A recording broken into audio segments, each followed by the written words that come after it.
just finishing packing up before I head to North London to go and see Rob Thompson again. I spoke with him back in January.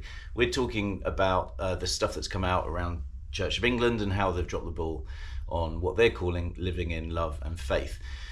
The kind of relationships, same-sex relationships, stuff that impacts priests and church leaders, I guess, and then the kind of schism it's creating across the Church of England and wider Anglican communion. I'm really learning the words here. But I think that it's necessary and it's relevant, and there's such a culture shift going on at the moment that the church isn't aware of it and isn't practicing it. So I want to see what Rob's take on it is, and more importantly, last time I didn't talk with him about his story or his background, and this time I wanted to hear that. So I'm going up there for him to tell me what it was like growing up in Northern Ireland, and as a gay boy, man, and what it's like to work within the Church of England right now. And to be someone that's outspoken, which he is. That's your little camera. Yeah. How you doing? Good to see you. How was the traffic? Appalling. Polly. Please. That's a cool one. Yeah, good. Okay, excellent. Thanks for having me again. Not at all. Really good to have you here. A lot's changed and a lot's regressed in the Church of England from outside looking in, or maybe more regression than progression. And what I wanted to speak with you is just what on earth is this regression about? And I thought the way to start it was 30 years ago again, rooting it in my experience. And as we talk about same-sex relationships, gay marriage, as we talk about leadership in the Church of England, being gay, homosexual, I thought 30 years ago when I was at school, there were a few people who were gay, but I had no idea. Yeah. Only later, literally 20 years later, I thought, they're gay. Yeah. But their identity wasn't rooted in that, and certainly their public persona wasn't about them being gay. Yeah.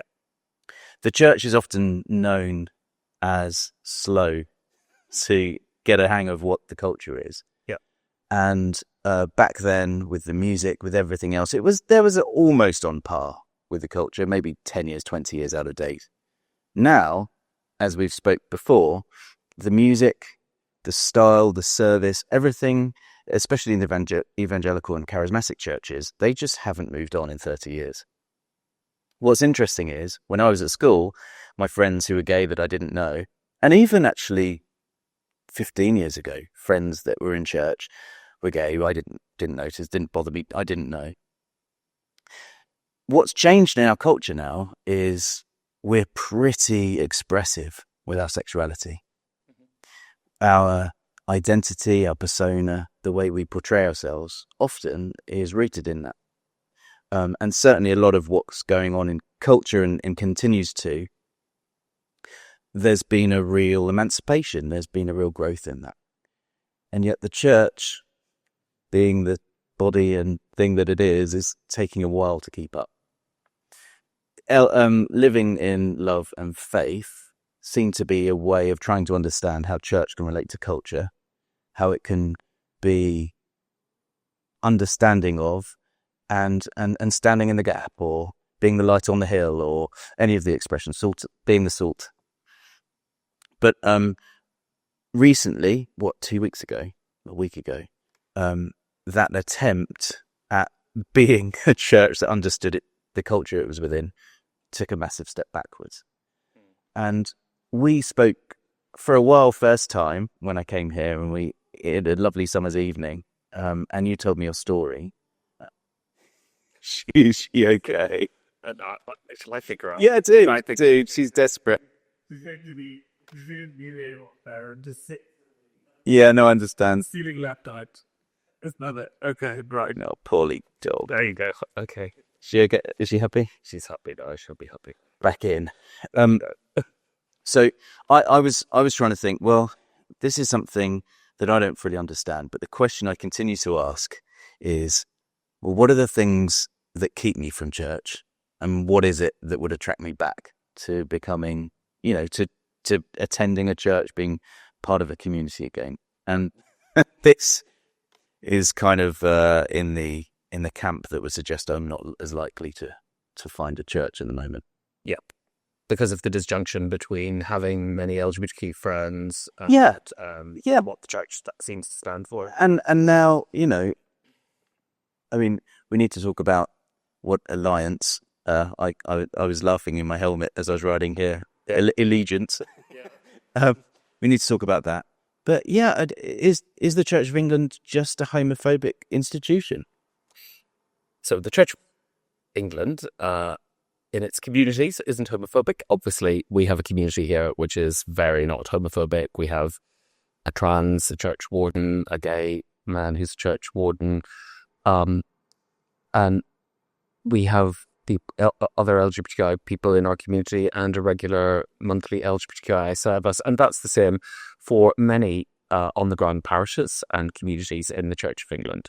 Institutionally, is it homophobic? Yes, I think it is homophobic institutionally, and that's because of the pressures of power and the dynamics of power that relate to, if we look at bishops as being at the heart of the institution and the guardians of the institution who can and who cannot be bishops, who can and who cannot be the most senior clergy in the church.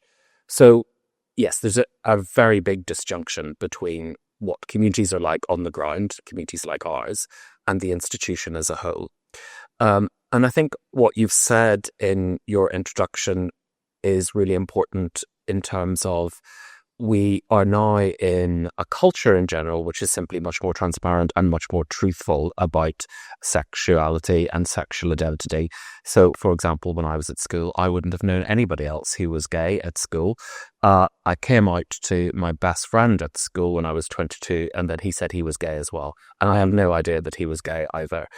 I imagine that even in rural Northern Ireland, that has changed within the last 30 years as well, so that actually children are simply much more exposed to the diversity of sexuality and sexual expression that there is, and they're also very much educated in terms of what homophobia is and what hate if another person is because of who they might be sexually attracted to.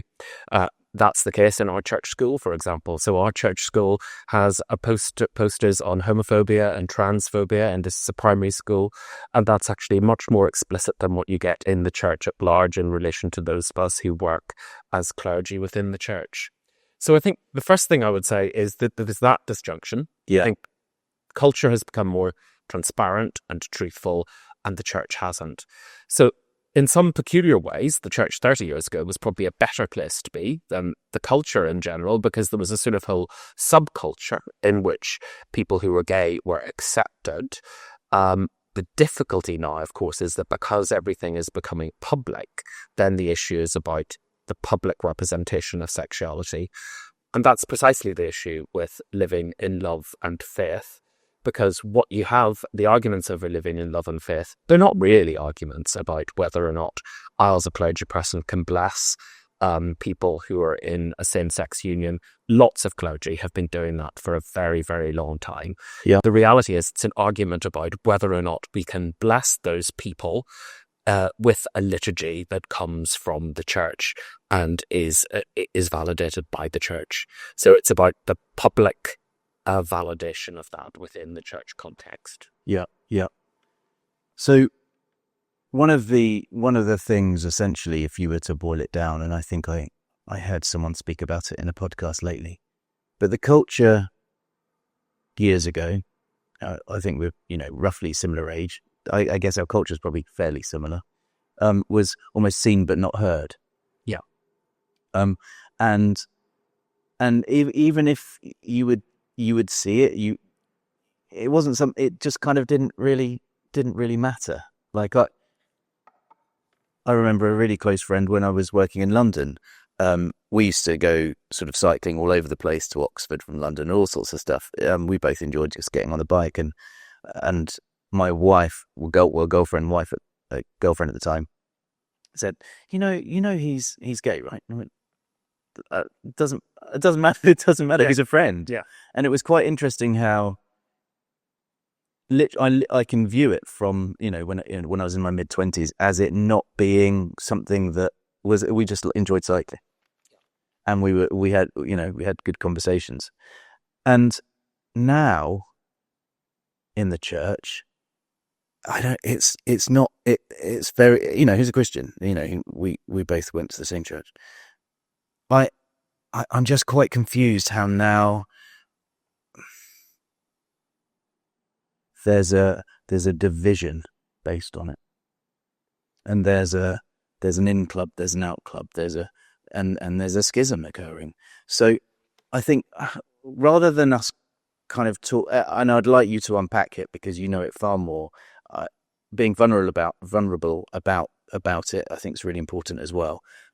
But what I'm keen to do is understand your story. So you mentioned you came out when you were 22 to your best friend. Yeah. But what was life like before that? So I think what I would like to do is hear how you've got to where you are, your calling to ministry, to being a priest, and maybe, I don't know, where does sexuality, what part does it play as well? Because I've really enjoyed our conversations, whether they've been on camera or before that.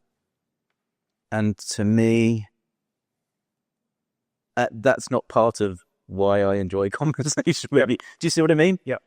So I don't really know how to play it because I feel like I'm out of touch. But how can you put me back into touch? You see what I mean? Back in touch. So, rather than a rugby analogy. So there's first of all the question about the story of my own spiritual development, I suppose. Yeah. Which maybe is about. Yeah. So I mean, I think that's interesting for me reflecting on at this point in life. You obviously go through phases as a child, as an adolescent, and then reflecting from this point of life, having been somebody who's been ordained for, going on for nearly 30 years, about where does my relationship with Jesus and my Christian faith actually come from?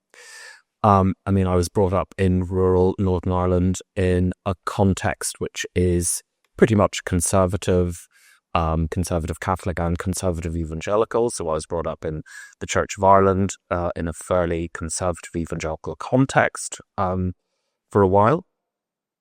Then we moved to another town and another church, which was probably a slightly less conservative church, but nevertheless within that environment, which is completely conservative.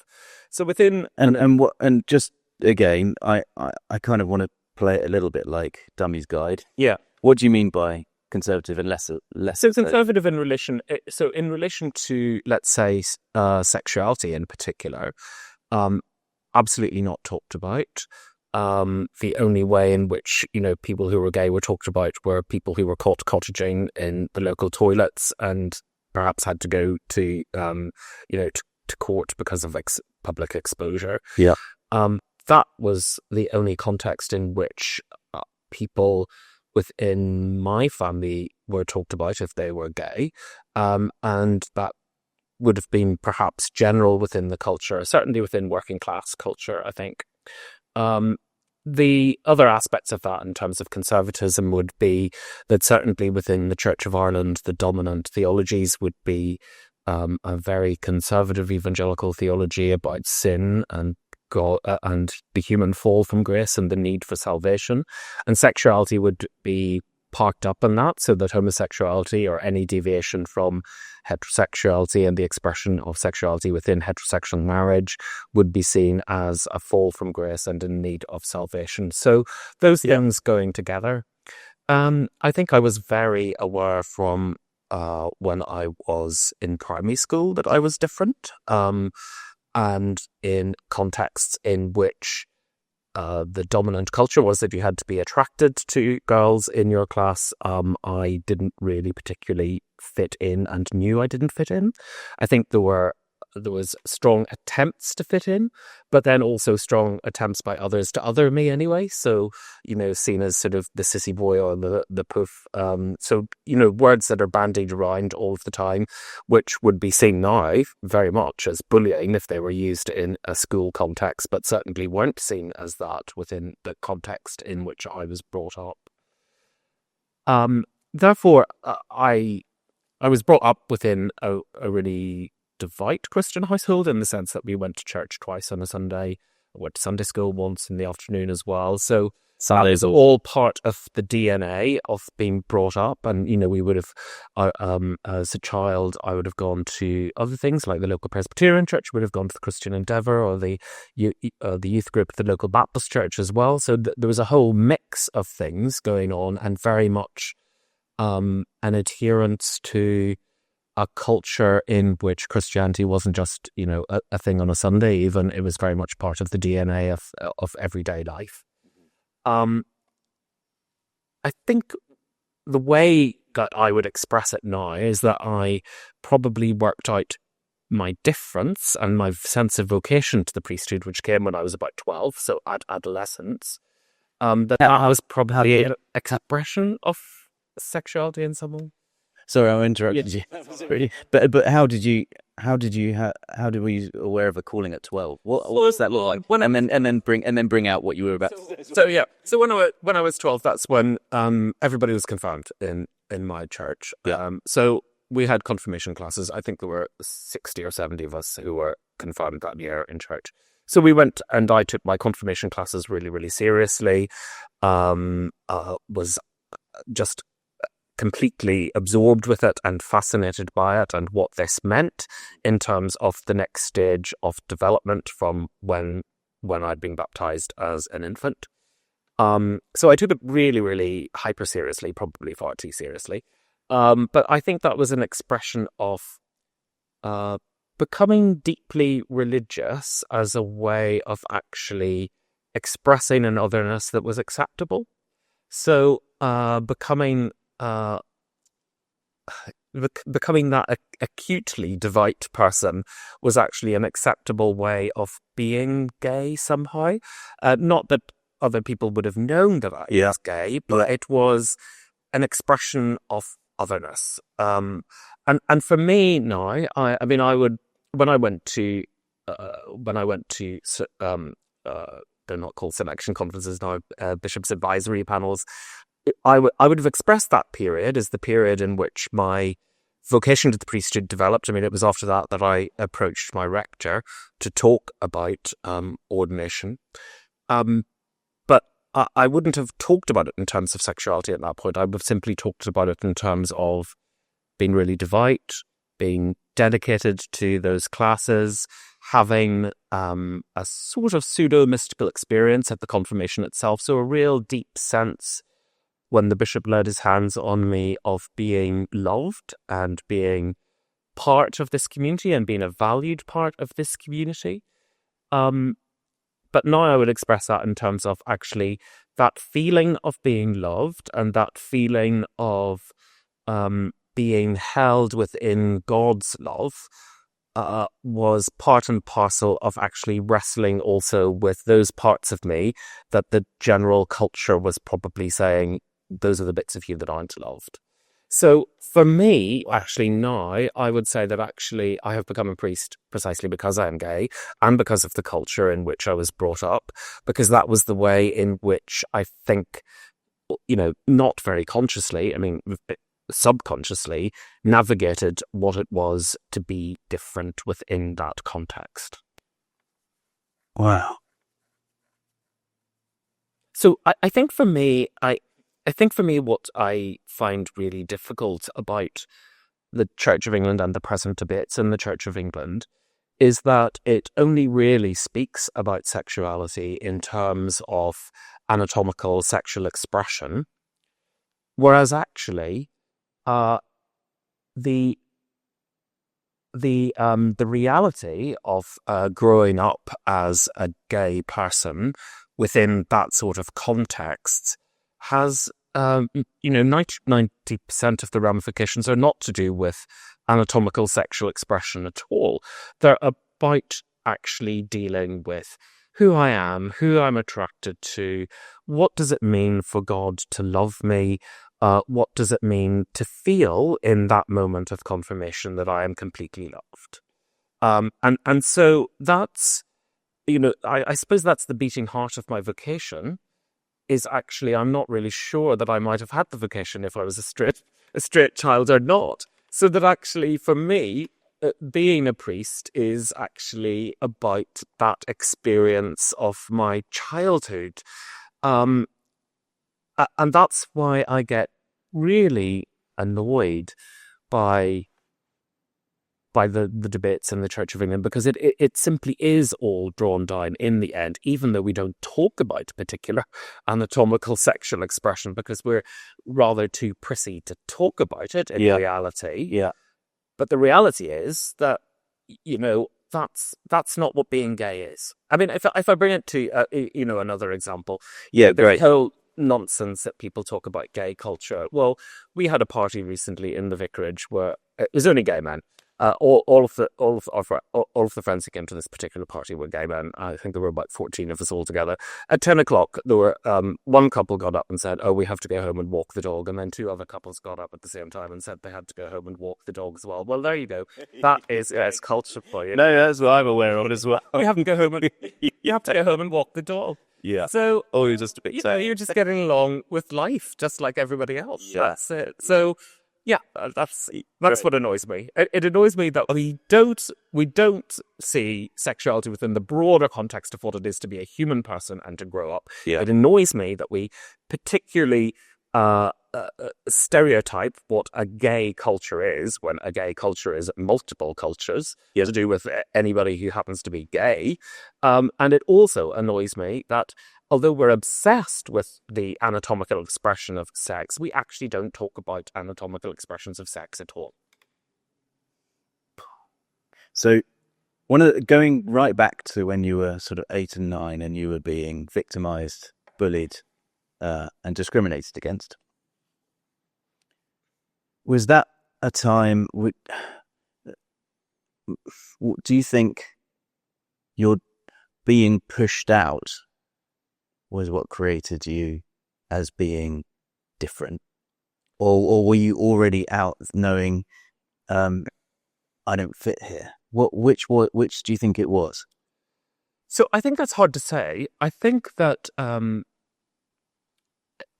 what I feel now is that as a child I was very conscious that I was different, both from internally and externally from what people were saying to me, mostly children were saying to me. Yeah. And that therefore you have to navigate how you fit into that culture and navigate where it is that you can be safe, first of all, where it is you can be validated, and where it is you can be affirmed, and where it is you can flourish. So I think for me, the vocation part of that is really interesting, because I think the judgments that people made of, say, people who had vocations and who said at a very young age that they wanted to be priests were quite different in terms of the conceptions of masculinity that they might have had if you hadn't. Yeah. So actually, Right. if you had a vocation to be a priest, well, actually, you have a vocation to be a pastoral person. You have a vocation to sit and listen to people. You have a vocation to visit the sick. You have a vocation to visit old people in their homes. Yeah. You have a vocation to do actually what is in general society and culture, certainly in that time, often seen as things which are feminine. Yeah. So I think for me now, looking back at it, there is a very definite sense in which the feeling of vocation was a way of navigating a safe place in which those things that people were identifying as feminine or difficult for masculinity within me, or something about my sexuality, could be expressed in a safe way without saying that I was gay. So working in the old people's home in the kitchen, or laying the table, or cleaning the plates and cutlery after us, as I did, because I wanted to serve God, that friends would look at me like, what on earth are you doing that for? But I was serving God. That's acceptable within the church. Exactly. But an expression of I don't know, or is it being camp, or being I'm trying. So what the comparison that you've brought to me, very, very clearly, is the church seems a bit like a primary school classroom right now. Yep. Everyone's still saying that to you in the place where where you experience God's love, which is what I want. Yep. Which I've experienced, and the conversations that I have even now with friends, and I pray that they experience God's love as I have. Yep. Go back in the classroom, and the church is saying those names again. I think that's a really interesting analogy. Do you think it's rubbish? I don't actually think it's rubbish. I think that it's probably... I think the reality is that if I was in my year one classroom in our church school, that'd be a much better place to be than the church. Actually, I think the church is much worse than a year one classroom in my school. If somebody even in year one in our school called another person, queer, or as a derogatory term, or another whatever the derogatory terms are that 5-year-olds use these days, that would be stopped, and people's parents would be called in, and they would be told that this is not acceptable. Yeah. The reality, I think, is that doesn't happen in the church at all. So, for example, and I'll give a really practical example. I'm a member of General Synod, and I think we've talked about that before. I've been a member of General Synod. I think now I'm in the 4th year. At every single meeting of General Synod, at least once, someone has asked me if I want to become a Christian or come to Christ. And I find that extraordinary, because it's simply that because of who I am as an out gay person, and simply because I have the view that I do, which is that the sexual expression between 2 men and 2 women is completely acceptable, and that actually I believe in equal marriage as well, that because of that, therefore, I am not a Christian. Now, I find this, I think, most difficult, really, in relation to the last 2 meetings of General Synod. In the February meeting there was one meeting of General Synod in which the Bishop of London, Sarah Mullally, was quite tearful in one of her speeches about the microaggressions that she's had to face in the church as a woman. And I absolutely felt for that, because I have lots of friends who are women who experience microaggressions in a culture which is still patriarchal, even though we're about to have our first woman Archbishop. Right. But the reality is that those of us who are gay don't experience microaggressions. We actually experience macroaggressions. And I don't think that anybody acknowledges that fact. I'm not the only person that is in that position at Synod. I'm not the only person that those views have been expressed to. I'm not the only person that has experienced homophobia at every point within my ministry, within the church. But the reality is that if we raise that, some people, and that would be even straight allies, just actually wouldn't believe that is our experience, but it is. And for me, at the last meeting of General Synod in July, I had some medical issues just prior to that, and I didn't feel in a robust physical or psychological space to actually be residential in York. So I came home after 2 days and stayed at home, and joined a General Synod online. The reality is that actually, I think for lots of us, to be in a space in which you are completely othered to the extent that actually you're not seen to be a common Christian with other people, that's a real difficulty. And I think that's also one of the difficulties that's been at the heart of the living in love and faith process, because the living in love and faith process has been built on the premise that actually we do respect one another in our differing views, but we actually don't. Now, that may be on one side rather than the other, because I do think that I have a deep respect for conservative evangelical views and conservative Catholic views, because I know where they come from and I know the rationale behind them, but I'm not sure that that is reciprocal on the other side. Well, institutionally, it doesn't seem to be, let alone personally, to set up an organisation with lots of signatories who have their own website. I had a look. It's just so humanless. I don't know if you looked at their website. If it's the Alliance. Yeah. Yeah. No, I haven't. Well, it's not exciting. Yeah.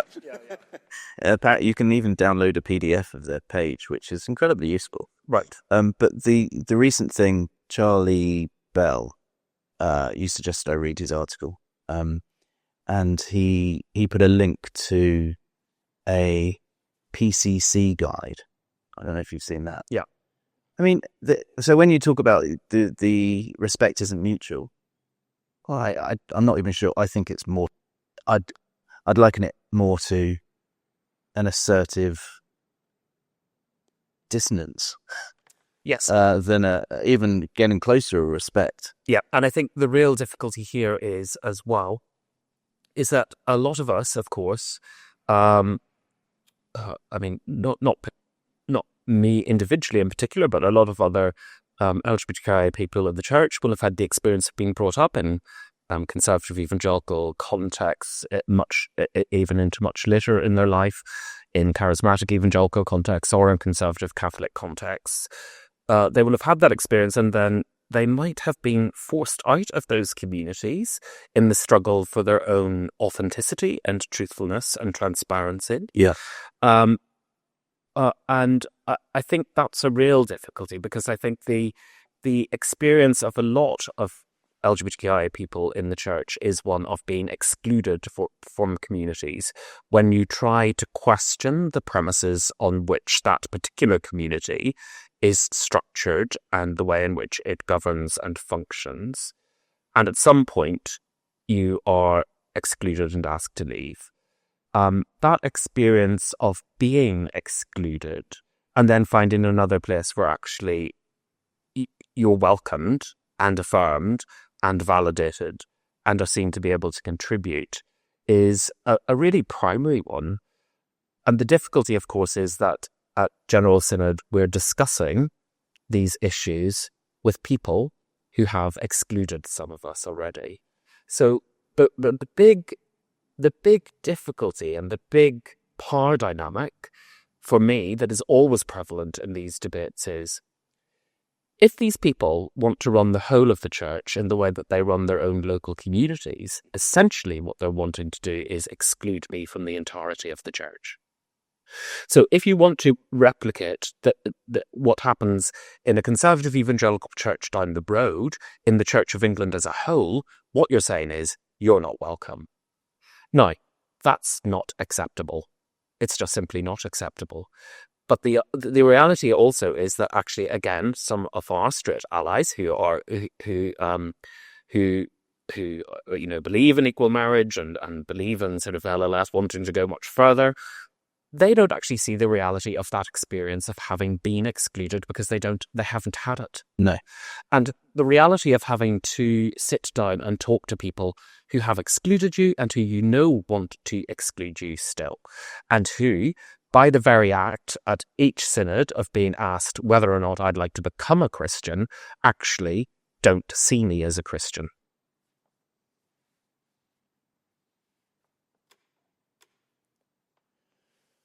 So if let's root the conversation back to your confirmation. I mean, it's a real promotion of confirmation. Mind you, that it was mega dry. Yes, but let's. It was.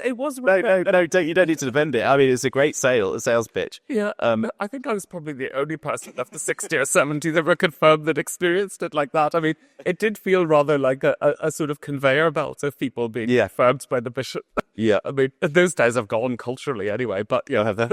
Yeah. Well, the 60, yeah, and I think last time when I was a youth worker, it was probably 6. But in terms of rooting it in that experience, and I think that's the universal thing, that's our common ground. Our common ground is our shared humanity and our understanding that God loves us, and we want others to know that too. That's a really similar common ground. Yeah. For me, what I would love to do is understand then. So there's a gap that I'm not aware of between you being confirmed and then what you've said to me already when you came out at 22. Yeah. How did the vocation start playing out? What was So, yeah, the vocation, I mean, I went to see my rector when I was 12, 13, after I'd been confirmed. I then became part of what was called the Fellowship of Vocation. That met 3 times a year in our diocese. There were lots of very strange people like me who were about my age, a bit older, who also felt called. And actually, that was a really affirming environment in which to be in. It felt actually like an environment in which those of us who were a bit peculiarly religious, on one sense, could be with other peculiarly religious people. Got it. And actually, some of those people, I think, looking back on it now, were gay, like me. So actually, that felt like a really nice environment to be in. So, then I did religious studies at GCSE and at A-level, went on to read theology for my first degree. So, that just developed completely naturally. And did you, during those times, how did you, so as I mentioned, when I was in the Baptist church, and maybe it was just Baptist church, I went to the old people's home that they had a relationship with, and I would set the table and everything else every week or twice a week. There was a sort of sense that if I was living out my faith, I needed to serve. So how, rather than just studying, what else would you do? What else was what were your activities? What was encouraged? What else would I do? And so I certainly when I was a teenager, I helped out at Sunday school, that sort of thing. I was in the church choir. Lots of aspects of, we had a very active youth group, which also did lots of things with older people in church. That would have been the same when I went to university as an undergraduate, in which I helped out with in a homeless shelter. So those were always aspects of my discipleship and spirituality that were really important to me. So you studied theology. Then what was that's university and leaving it? What was your on ramp? So I came to England to study theology, and I was meant to go back to train for the Church of Ireland, but my experience of obviously Ireland was the north of Ireland, which obviously is pretty conservative. I had my first boyfriend when I was at university, so there was a growing conception of what would going back to train in the Church of Ireland and be ordained in the Church of Ireland look like. And my perception, of course, was only to do with the north, because that's where I came from. And I couldn't see myself going back and being a Church of Ireland minister in the north. Partly because of sexuality, but also partly because of the sectarian issue. A lot of Church of Ireland churches, in fact, most Church of Ireland churches would still have Orange Order services where Orange men come. And I come from a family of Orangemen, and that's what it is. But I'm an Irish Republican, so by conviction, and I just didn't want to have an Orange service or to take part in that sectarian division of Northern Ireland in that way. So I then went through the whole of the discernment process with the Church of England, right, and then went to train at theological college at Ribon College, Cunston. And when I was at Ribon College, Cunston, there were a lot of gay and lesbian ordinands. A very large number in my year. And that was a great place to be for that, because I think there was a fairly good general openness about it within certain, I think, parameters and boundaries. Yeah. But yeah, and a real sense from tutors and staff that this was the reality of life. Yeah. And a real sense from them that actually that was part of what we needed to negotiate in terms of our future ministry, also in terms of finding the right bishop that would ordain you, that you could be transparent with, that sort of thing. So that was always part of that culture, and I think there was very little negativity there. Perhaps an anecdote that might express this is that when I was at Cunston, I technically lived on Top Brashdale, but most nights I slept in Middle Lydden. And Middle Lydden was a corridor with 4 bedrooms, and there were generally 8 people slept there every night.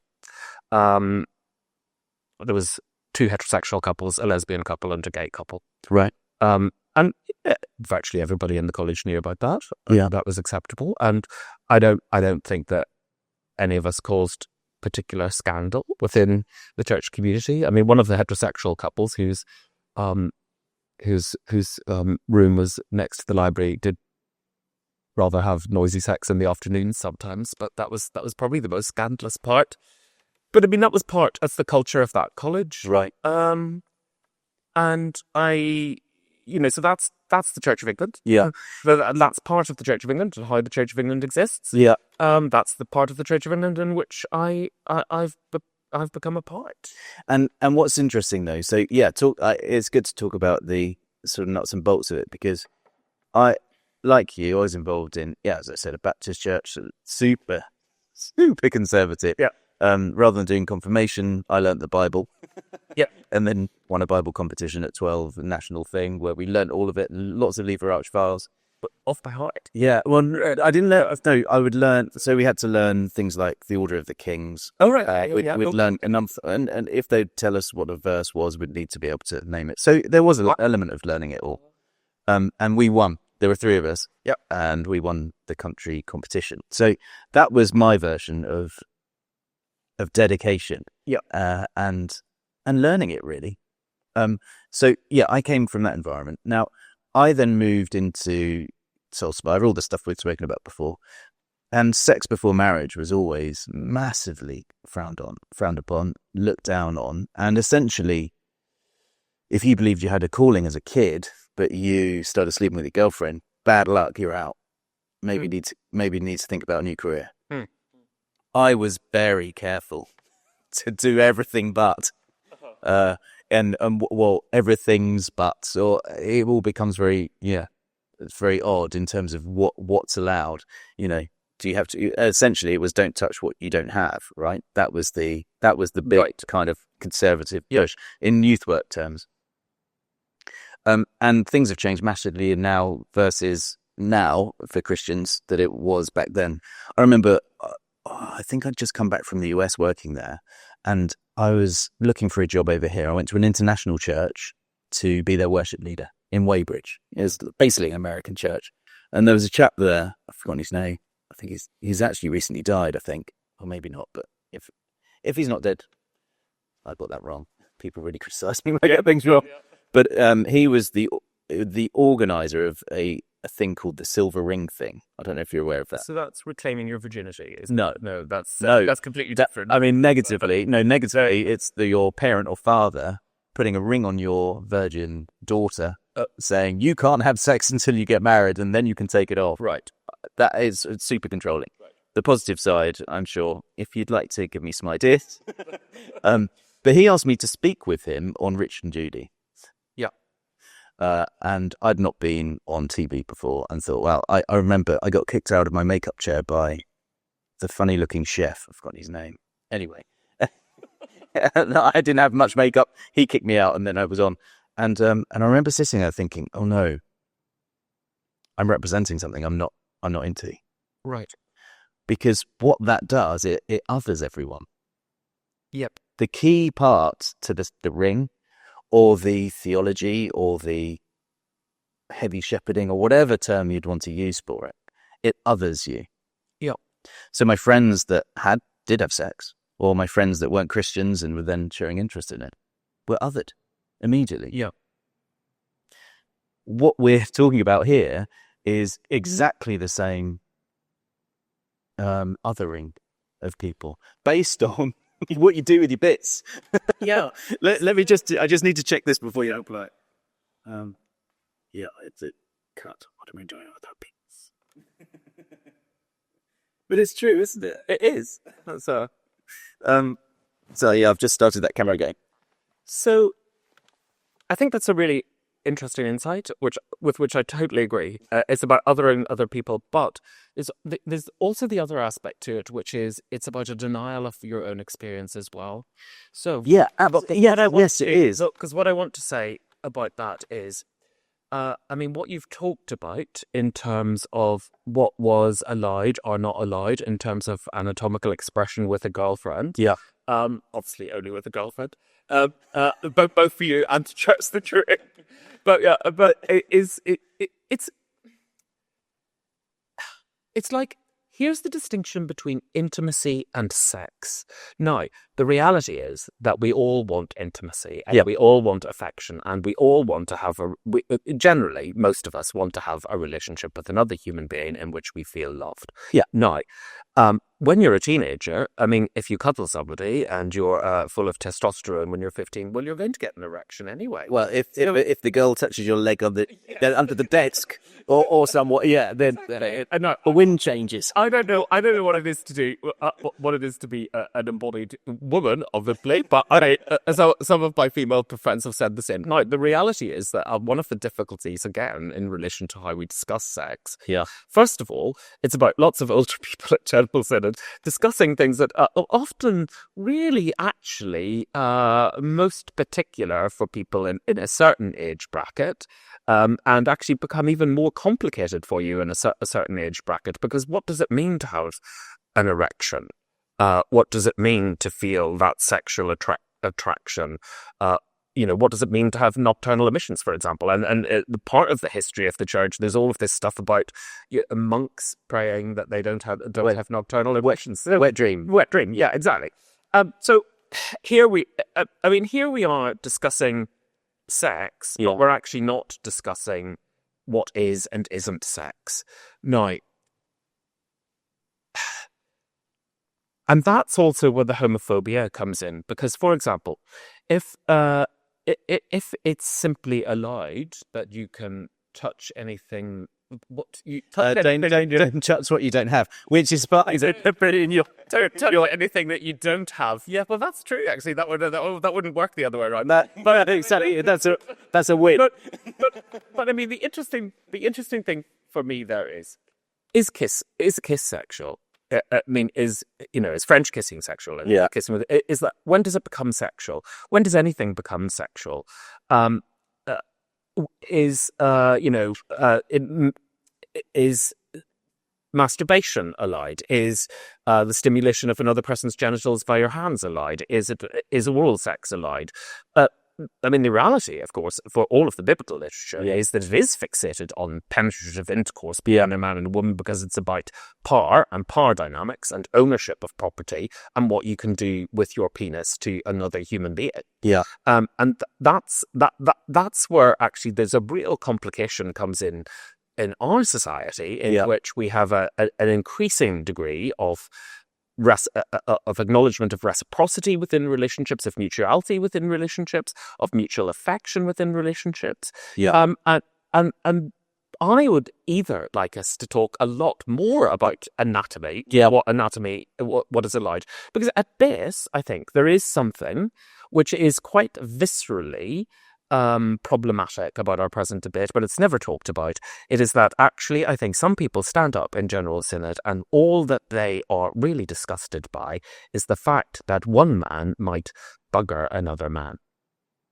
Now, that is one way of putting it. Yeah. But actually, another way of putting that is to say that they're expressing their love by a penetrative sexual act. Yeah. Which is different from other penetrative sexual acts. Yeah. But actually, so I mean, why don't we talk about that? Yeah, why don't we? Well, so I don't know if you've watched any of it. It's really good. Well, I don't know. I'm recommending a Netflix program, but it's called Boots. I don't know if it's. Oh yes, it's really good. I've watched it all. Yeah. Oh, have you? Yeah. Okay, so Avi and I have been watching it, and watching it, and the intimacy that's kind of shown between the kind of training guy, muscular guy, and his lover, who's the major. Yeah. And it's portrayed brilliantly, right? It really shows this kind of new relationship that's totally banned because it's historic US military, or current again maybe, but it is. And what they demonstrate brilliantly is that the human connection, and what they demonstrate brilliantly is the need for intimacy and of two lovers. And what I said to Abby was they're showing it brilliantly, but I still don't get it. Yeah. Now, I don't need to get it to see that those actors and the film or the series have portrayed that intimate relationship incredibly well. Yeah. But what I can see, and what the actors do brilliantly, is demonstrate that the power of that relationship. Yeah. So I've got two things at play. The first was I grew up in an environment which I think these people were probably, 30 years ago, right? So now they're in their 60s, 70s. Yeah. When back then they were telling me, Yeah. don't touch what you don't have. Yeah. And that's their context for a Christian relationship. Yeah. They've got no idea how they can watch two guys in bed on a Netflix show.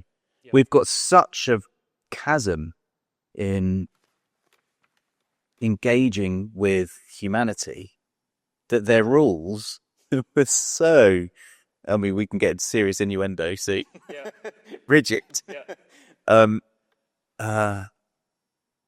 They don't even have the shared language to be able to talk about this. So when you say what the danger is, you're like red line, buggery. They're still held up on boobs. Precisely. So the interesting thing there is about where you're drawing the red line, but also, to go back to what I was saying, is what you're hiding in your own drawing of the red line. So there is that thing about the othering of the other, but also that thing about the denial of actually some of your own experience. Because I think... So do you mean like literally they haven't practiced what they preach and they pretend they've got it right? I think that is... to be honest, I think that is actually probably the case for most Christians. Isn't it? Across the board. Totally across the board. One of the lies, I'm not going to apologise, one of the lies that we live with in the modern Church of England is that everybody lives by issues in human sexuality. Well, no, we don't. It is quite obvious that, given what I've said about what my own theological college, that was simply not the case. Yeah. It is also quite obvious that in conservative contexts, LGBTQIA people are not respected, and actually even just coming out is problematic. So there's that lie. But then there's the lies about our own human experience of sexuality, which actually also is at the bottom of the safeguarding problem. Because the safeguarding problem is a problem about being open, transparent, and accountable to another human being and to outside institutions.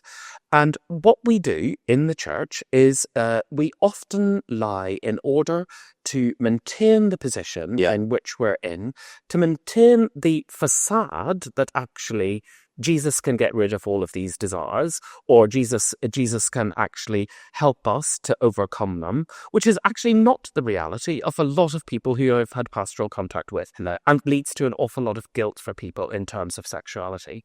So there is a dynamic which is about that self-denial then becomes a dynamic which, in relation to safeguarding, is exactly the same. No, abuse cannot take place in our communities because we're Christians. Well, actually, abuse does take place. And here's where the other element comes into it, which I think is really, really difficult when we compare how we discuss sexuality and how we discuss safeguarding, is that in neither case have we really discussed consent. So when we discuss sexuality in the church, the conception of consent is totally absent from every single paper that has come to General Synod, in every single debate that has happened in General Synod, and yet consent is what is at the heart of actually most people's modern sexual ethics. So long as consent is there, no matter who they are, what they might be doing, that may be acceptable. Now, that may not be sufficient for a Christian sexual ethic, but nevertheless, we don't even discuss it. The reality, of course, about abuse is there is no consent. No, that's right. And we need to discuss within the church both our own othering of other people, our own self-deception and our lying about ourselves, and also the ways in which we simply scapegoat people. But to bring it together, and I might end up tying this in knots, but to bring together what you said, so there's no conversation about the penis. What's his name? Duchess of Malfi writer. I remember studying this in A-level. Yeah. But he likens the penis to a poniard, right? Right. That you stab with. Yeah. So using that ancient play as an example, the thing that we don't talk about is how the penetration aspect. And that you liken to power. And that's the thing that we're not talking about. The nature of the abusers or the adulterers, there's someone speaking with me at the moment around a senior person who's essentially threatening legal action if even anyone talks about it. Best, they want to hide, they want to keep it under wraps. I mean, but it's the same, whether it was consensual or not, it was still a power thing. Yeah. And an abdication of responsibility, focusing on their own desire. So it's so much more complex than even you're saying. The consent aspect, or the humanness, or our fragility, or our animal-likeness when it comes to some of this, leads to, these untouchable evangelical leaders having multiple affairs. Yes. So I think that is important, and I wasn't actually trying to say that consent is sufficient for a Christian ethic. In fact, I think I was quite clear. Yeah, no, you weren't. No, but I'm just that's the absence of that discussion even about consent. But as you say, I mean, what does consent mean if you're in a particular relationship of power with another human being? So if we say, let's put it back to Mike Pilavachi. Yeah. Right. So what does consent mean, and what consent is to be given within that context? If we put ourselves in his head, mm-hmm. what did consent of another person look like for him, or did he even look for it, or was he just after a transaction? Yeah, which is a total misuse of power, because the unsaid thing was this promise, this opportunity might happen, but almost accept knowing me more than you want to know me. Maybe. So consent in our culture is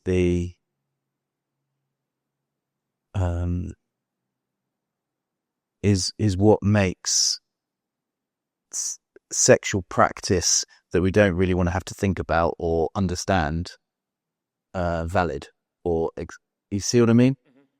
Bringing it.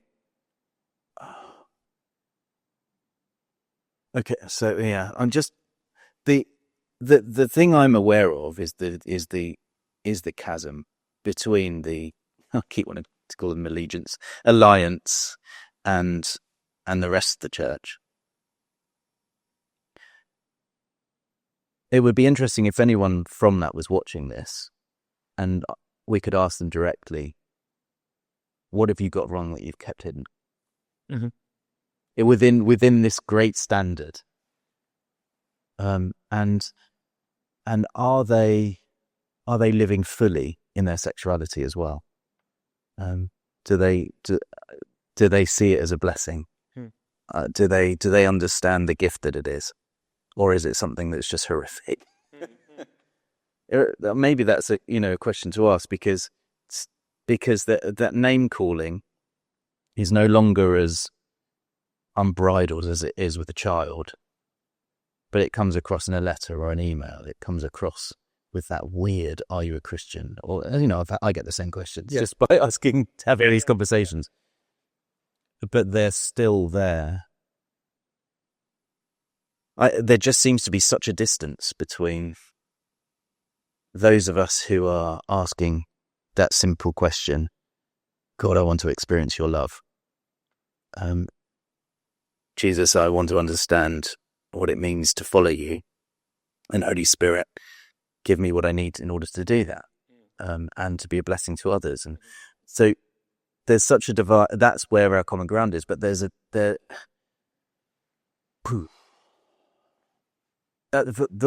thing I wanted to ask you when we spoke on the phone about this conversation was, hearing your story is where I can relate to you. Your opinion is is you outgun me massively in terms of your understanding, your cranium size. But in terms of how do we connect, it's around your story. So do we talk... When's it been okay? You said, so essentially your only experience of it being okay was those sort of 3-yearly meetings as a teenager, and then in your college. Has it been okay since then in terms of your place of not being othered or not being excluded? Or So, yeah, I mean, again, I went to a parish where I had a partner at the time, and it was not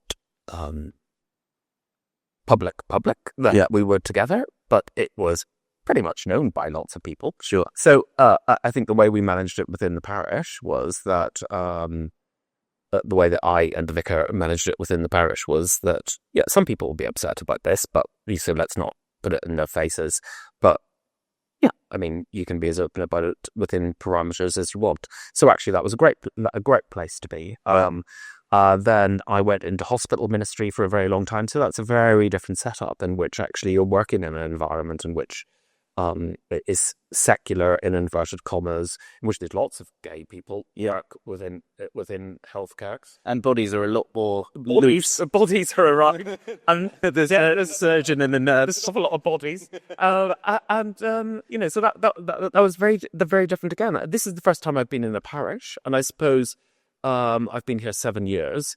I feel completely happy here. I have preached sermons which have probably told my story in terms that we have been talking about today. Yeah. I don't think there's anything that is hidden in that sense from the parish.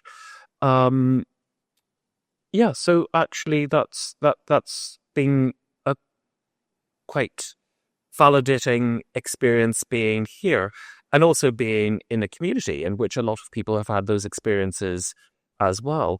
And being also in a community which is just about global majority heritage majority, in which a lot of people experience racism in their day-to-day lives and actually can relate their experiences to my experiences, and see within them some sort of affinity, even though they are different. So this is a great parish in which to be. Yeah, great. In the church at large, not particularly. I think that we've got to where we've got with living in love and faith. I think what will actually happen now is that parishes like mine will simply offer blessings of civil marriage on exactly the same way to gay couples as we do to straight couples. Yeah. That will be what we will do. They will be standalone services to all in effect, what the bishops have said that we cannot have. But in law, lots of us think that we can. Yeah. So that will be what parishes like ours will offer. And I look forward to the day when hopefully we will be able to get married. Me and my partner will be able to get married, and also to when we'll be able to celebrate marriage in church, regardless of the gender of each person. Yeah. That's going to be a bit of a struggle. And I think the difficulty that we need to acknowledge is that there are some who really just simply want to exclude those of us who want to do it, even though they would not be forced to do it themselves. And that's the difficulty that I think the bishops have to deal with, because the bishops really have to deal with the fact that homophobia is much more problematic on the ground than a lot of them are prepared to admit. So even within the last few years, I know one clergy colleague who's had to move because they had homophobic graffiti on the vicarage wall from another member, a lay member of the deanery. Whereabouts was that? Or you don't have to be specific. Yeah, I mean, is it in the west of England? Right. I've had another person who has had to resign their ministry because they just didn't get the support from their bishop, who knew about their partnership when someone became really toxic within the parish about their partnership. there are multiple examples like that in which bishops are simply not at present being as good as the year one teacher who will say that this is very definitely homophobia and call it out. And we've got to the point now, obviously, where we're not going to have equal marriage, and the bishops have rejected this idea of standalone services, but they need to up their game on calling out homophobia when it is homophobia. So you've highlighted a little bit then, but what's next in terms of is his name Alex? The chap, I will be speaking with him soon. Who has a YouTube channel and he does podcasts. Alex is up in Manchester or that way. Oh yeah. Alex, yeah. He said he's not going to stand for synod again. Yeah, because of this. Yeah. Which I get completely. I mean, if I was involved in the Church of England, I wouldn't need an excuse. Yeah. But what's your, when you say the church at large, and I think with your involvement in synod, I guess, do you feel as if you have some sort of duty to be there because you stand to moderate some of it, kind of? So I'm not sure. I mean, I haven't decided whether or not I'll stand for synod again. I think that's not just about the sexuality issue. It's about multiple issues, about safeguarding culture within the church. Yeah. I think that obviously we're at a time of change. I mean, obviously we're getting a new Archbishop. Sarah, who's present, the Bishop of London, is becoming Archbishop after Justin, and after there's been a big hiatus. I think what we haven't come to terms with in relation to Justin's resignation is just how significant it was. This is the first time that an Archbishop essentially has been forced to resign because of not taking responsibility for a dreadful safeguarding culture and not treating victims of abuse with the decency and Christian respect that they deserve. Yeah. That, it seems to me, is the primary issue that Sarah has to face. And it's a larger issue than just safeguarding. It is an issue about Episcopal culture. And the difficulties, I think, of Episcopal culture are all tied up with the sexuality debate as well. It's about a lack of transparency and honesty amongst the bishops about where they stand on particular issues. I think on the sexuality issue, it's fairly clear the Conservative bishops are now being very transparent about where they stand. Yeah. There is not that reciprocity on the progressive side, and there needs to be that reciprocity on the progressive side, because a lot of us who are simply ordinary clergy people within parishes feel that we do not have a voice within the episcopate, whereas Conservatives very definitely have a voice within the episcopate. Yeah. And I think those voices need to become clearer and clearer. But of course, the reality is that if those voices become clearer and more robust, then they will be rejected. So we're at a point in which I think the culture of the church and the culture of the episcopacy is something which is extremely fragile and could fall apart quite quickly, even though LLF has come to an end. It's about, and I think it's about, again, it goes back to what I was saying about if you've had the experience of being in a conservative evangelical or Catholic context as somebody who's coming out as a gay person and you've experienced exclusion, that's the experience that you've had. And I was drawing the analogy that it feels for many of us that those particular constituencies want to exclude us from the whole of the church. We've experienced that in their local communities. That's what we want in the whole of the church. The reality, I think, also is that within those communities, there's often a bigger reticence, not just on this particular issue, but a reticence about asking questions and for people coming to diverse answers within those communities. So what you want to do, so what actually some of us feel that they want to do is they want to replicate that lack of diversity within the church as well as at large. It is essential that we have diversity on the sexuality issue because it's about not just about sexuality. It's about diversity of questioning and people's individual conscience in general. It's about the ability to be in a community and actually not to agree with everything that the vicar says, not to agree with everything that your bishop says, and still to respect them.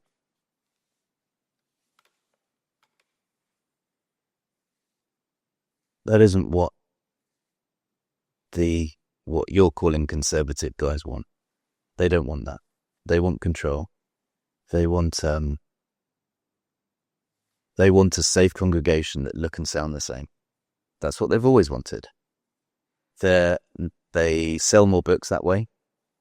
They sell more CDs that way. Yep. They occupy people's week that way.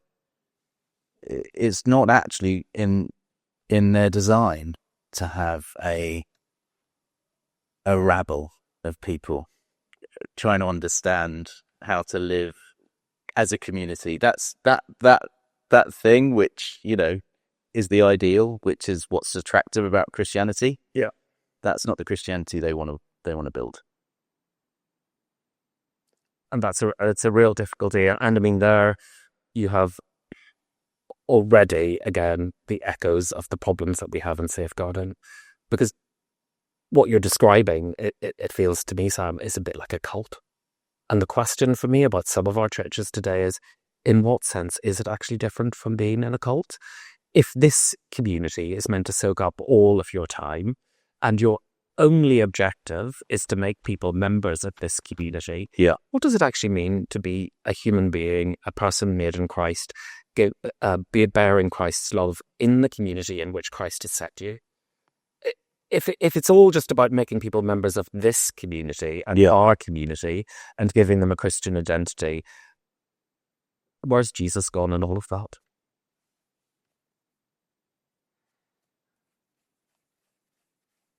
Please like and subscribe. But I mean, let's just stop. God, I got really passionate about some stuff. It's all right.